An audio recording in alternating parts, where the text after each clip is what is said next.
Les rats s'étaient rassemblés en une masse compacte, formant une figure géométrique parfaite, un triangle, comme une pointe de flèche. Je décidai d'avancer lentement, et tous les rats se mirent en branle, me précédant. J'arrêtais, ils s'arrêtaient. Et tout à coup, je compris. Ils voulaient que je les suive. Peut-être voulaient-ils me guider vers la sortie. Encore la magie, pensai-je. Peut-être vais-je commencer à m'y habituer. Ma peur s'envola. Enfin presque. Je décidai de les suivre. Chaque fois qu'ils changeaient de direction, ils stoppaient leur course pour voir si je les suivais. Cela me rappela une histoire que j'avais lue quand j'étais enfant. Un homme jouant de la flûte était suivi par une meute de rats que sa musique semblait envoûter. Soudain, et sans aucune raison apparente, mes amis s'arrêtèrent. Pourquoi? Il n'y avait pas de sortie en vue, j'étais toujours dans la médita, alors pourquoi s'arrêtait-il? Quelqu'un frappait, quelque part, sur une vitre, de plus en plus précipitamment. Je reconnus immédiatement le restaurant de Balthazar. C'était lui qui m'appelait, me faisant signe d'entrer. Oh, bienheureux Balthazar! Je fis un pas dans la salle baignant dans la pénombre. Une ombre de lumière avança vers moi et me signifia d'approcher. Une lumière vive et apaisante. Elle vibrait tout autour de son corps. Il posa une de ses mains sur mon front, l'autre sur mon ventre. Une délicieuse chaleur m'envahit, mes vêtements séchèrent. Je me sentais bien, merveilleusement bien. Il me souriait, sourire tendre, sourire venant de l'âme. Ne soyez pas effrayés par cette nuit que vous venez de vivre. Vous étiez perdus dans la Médina, alors j'ai demandé à mes amis les rats de vous diriger vers la sortie en faisant un arrêt par chez moi. Il est temps que je vous explique certaines choses, des choses d'une importance capitale. Je peux parler aux oiseaux, écouter les animaux, les anges me rendent visite et me demandent des conseils. Dieu, oui, Dieu lui-même, attend mes suggestions, alors je vous en supplie, écoutez-moi. Il en va de votre survie. Vous êtes venus jusqu'à nous en trouvant le premier passage, le passage qui sépare notre monde du vôtre. Et vous y avez fait tout ce qu'il fallait faire en vous laissant guider sans que vous ne vous en rendiez compte. Qu'est-ce qu'il me racontait? Je n'étais pas dans un autre monde, j'étais au Maroc, je n'avais pas trouvé de passage, j'y étais venu en avion, j'y avais fait des rencontres merveilleuses, d'autres épouvantables, certaines cauchemardesques. Alors de quelle porte me parlait-il et de quel monde? Non, ne cherchez pas. Vous ne pouvez pas comprendre, pas encore, votre cerveau terrestre ne résisterait pas au choc. Vous perdriez la raison et vous ne pourriez réaliser ce pourquoi vous êtes venu ici. Et toute votre vie en dépend. La deuxième porte va bientôt s'ouvrir, et vous allez devoir la franchir, quelle que soit l'épouvante que vous ressentirez alors. Car vous entrerez dans l'enfer des trois mondes, le royaume de Thanatos. Bonjour Jacques Le Carpentier, vous êtes comédien et on vient d'entendre la lecture d'un extrait de votre premier roman, Les Chants de Thanatos, qui vient de paraître aux éditions du Net. On va en parler plus longuement, mais avant de parler de votre roman, j'aimerais revenir sur votre carrière de comédien. C'est une vocation d'ailleurs qui vous est venue très jeune, m'avez-vous dit, puisque quand vos parents, comme tous les parents, vous ont demandé ce que vous vouliez faire plus tard, sans hésiter, vous avez dit comédien. Alors, comme vos parents étaient des gens très sympathiques et très compréhensifs, ils ont accepté que vous alliez au conservatoire de Rouen où vous êtes né. Et c'est là que vous avez commencé votre formation avec Patrick Chenet et Annie Dupéret pendant quelques années. Puis, vous vous êtes dit, on ne va pas rester à Rouen, on va essayer d'aller à Paris. Votre ambition était quand même assez grande et assez débordante, ce qui était très bien. Et vous avez convaincu vos professeurs de vous laisser passer donc le concours pour rentrer au Conservatoire national d'art dramatique de Paris. Vous montez tous les trois à Paris donc. Et là, Jacques Le Carpentier, vous obtenez un premier prix d'art dramatique. Et c'est ainsi qu'a commencé votre carrière, une belle carrière au théâtre, comme au cinéma ou à la télévision. Alors j'aimerais quand même que vous puissiez nous évoquer quelques souvenirs, enfin brièvement, puisqu'on est quand même là pour parler de votre roman, mais évoquer quelques souvenirs de théâtre ou de cinéma, une rencontre, un rôle qui vous a particulièrement touché et dont vous êtes fier. Vous savez, je jouais tellement de pièces dans ma carrière qu'il m'est difficile de faire un choix. Mais cependant, je pourrais vous citer 3 pièces. Les fausses confidences, mis en scène par Gildas Bordet, que nous avons joué au théâtre, 3 mois au théâtre de Lille, ensuite 3 mois au théâtre de la Colline, La mort d'Auguste de Romain Weingarten avec Dominique Pinon et Luce Mouchel, que nous avons joué 3 mois au Théâtre de la Colline et 3 mois au Théâtre de la Criée. Et aussi une grande création d'Arabal au Théâtre de l'Odéon. Et ça a été un très grand souvenir parce que c'est quelque chose de travailler avec à côté de soi Arabal.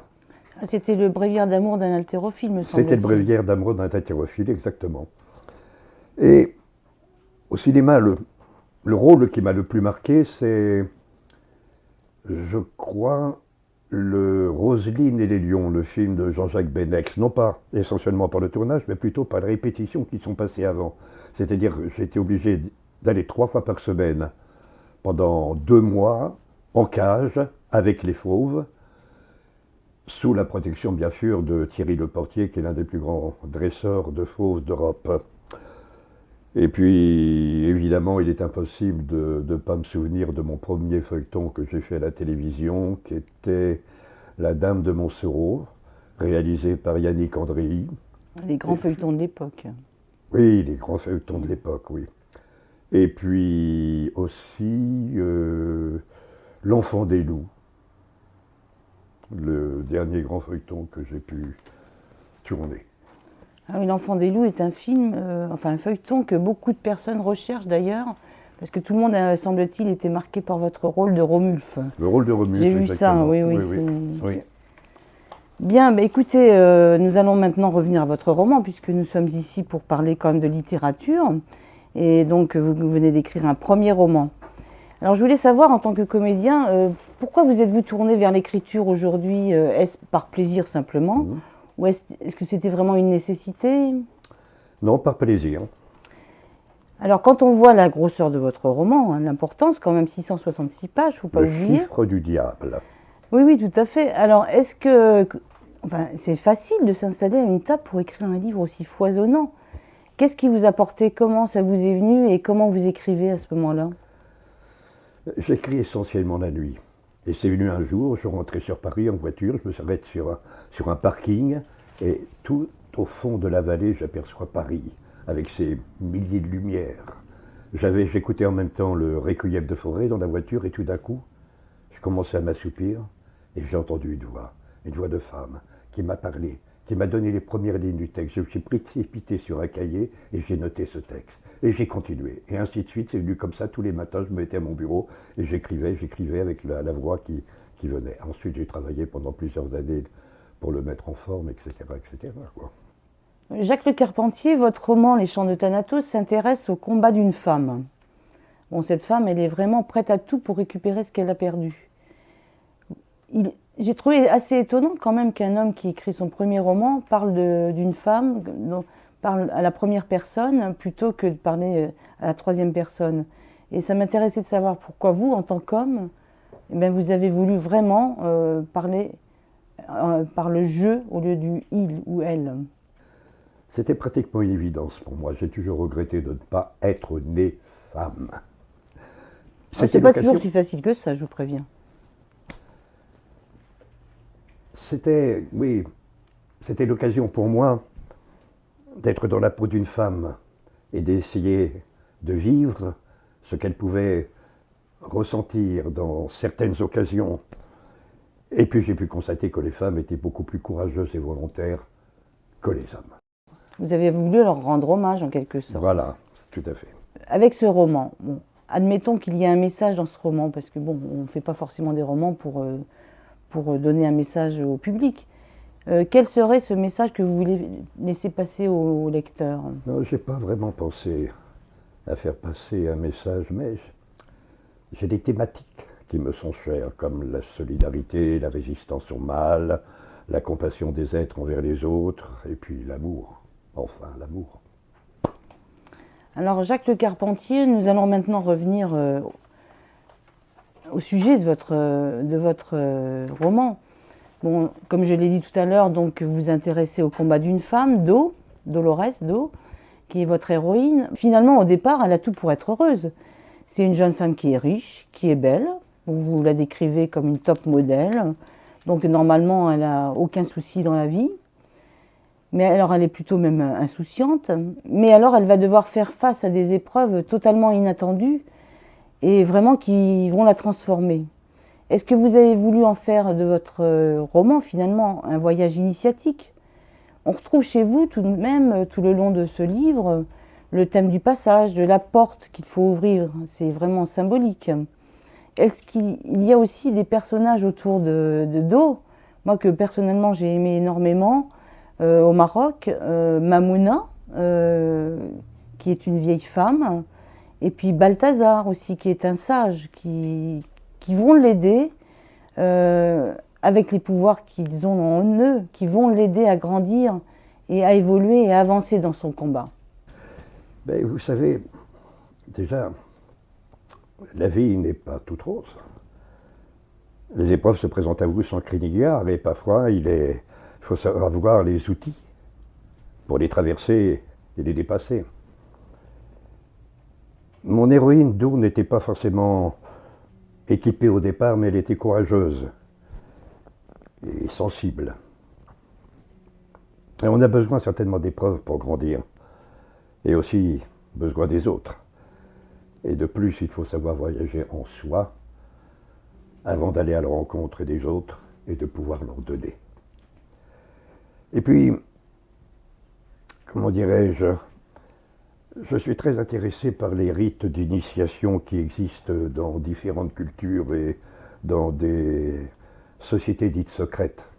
Alors votre roman finalement est un roman plutôt fantastique, enfin du moins c'est le genre sous lequel on le nomme, bon, puisqu'il faut toujours malheureusement, enfin ou heureusement, trouver un genre au livre que l'on écrit.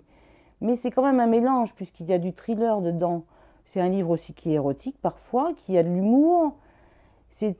Mais bon, de tout de même, pensez-vous qu'il est plus aisé de raconter une histoire à travers ce genre fantastique plutôt que de choisir de le raconter de façon plus réaliste? J'ai plutôt voulu écrire un conte qui nous fasse voyager. C'est pourquoi je l'ai situé principalement au Maroc, à Fès, un beau pays oriental qui se prête par sa culture à une certaine magie.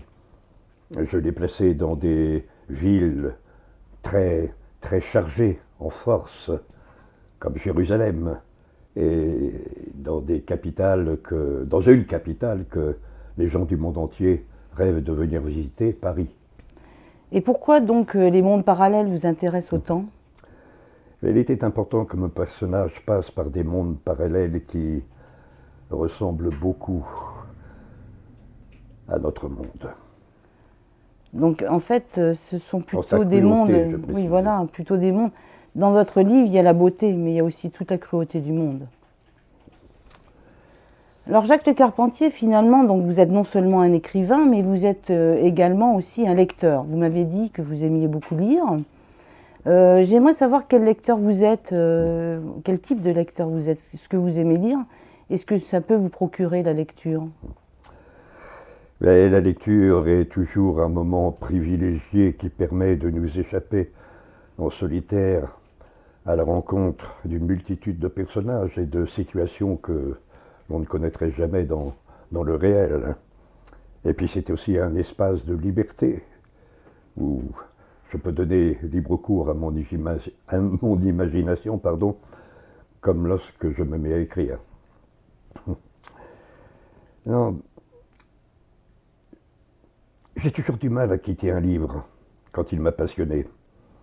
Et comme je suis comédien, j'essaie de lire à haute voix pour bien ressentir le texte. Et puis, j'aime également avoir un livre imprimé dans les mains, tourner les pages, le regarder, le caresser. Vous aimez les bibliothèques? Oui, j'aime les maisons habitées par des livres, et puis par des bibliothèques. Bien, très bien. Alors qu'auriez-vous envie de dire finalement à vos futurs lecteurs? Merci de me faire confiance et qu'ils prennent autant de plaisir à me lire que j'ai eu de plaisir à l'écrire. Vous êtes-vous déjà remis au travail? Est-ce que vous avez un nouveau roman en vue? J'ai un peu de mal à me séparer de mes personnages. Mais comme je suis très attaché à ma région du Cotentin, j'ai commencé un roman qui se passe à Carteret. Voilà. Qui sera toujours un peu dans fantastique. Je ne sais pas, je vais voir où mes personnages vont me Vont vous conduire. porter. Eh bien, je vous remercie, Jacques Le Carpentier. Je vous souhaite plein de succès. Donc, votre livre vient de sortir. Il peut être commandé en toute bonne librairie, ainsi qu'à la FNAC et sur Amazon. Et je signale que vous avez une page Facebook sur laquelle les gens peuvent venir communiquer avec vous. Merci beaucoup. C'est moi qui vous remercie.